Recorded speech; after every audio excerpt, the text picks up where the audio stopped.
شرافیدین گادویف یکی از مخالفان دولت تاجیکستان در خارج از قرار گروه سازمان ملل استقبال کرد که گفته است حکومت‌های تاجیکستان و روسیه در بودن و به دوشنبه فرستادن او نقش دارند. گروه کاری سازمان ملل اوید به بازداشت‌های خودسرانه با صدور یک قرار گفت شرافیدین گادویف ماه فوریه سال 2019 اختیاری به تاجیکستان نرفته است، بلکه او را مقامات دو کشور غیر قانونی بردند.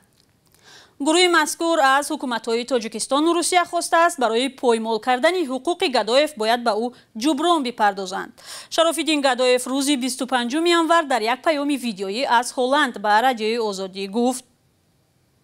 من قرار گروه کاری سازمان ملل متحد را یک قرار عادلانه می‌دانم و این قرار سازمان ملل متحد در مرحله‌های بعدی در دادگاه اروپا و در دادگاه بین المللی موقع ما را مستحکم خواهد کرد و غیر از این در دادگاه گرجدانی که برای برقرار کردن ضرر مادی و معنوی از جانب حکومت تاجیکستان و روسیه و اینچنین از جانب شرکت سامان ایر به ما در دادگاه گرجدانی کمک خواهد کرد.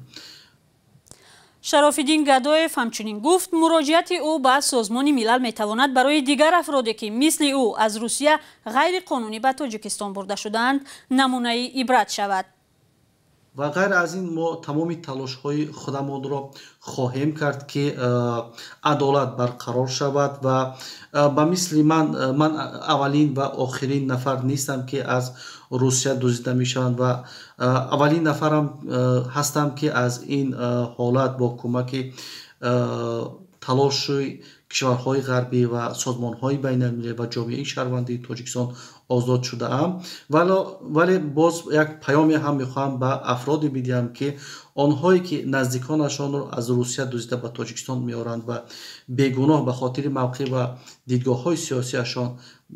به مدت های طولانی روانه زندان میکنند، آنها میتوانند از این امکانات ها استفاده برند برای برقرار کردن عدالت و حق و حقوق نزدیکانشان تلاش ورزند.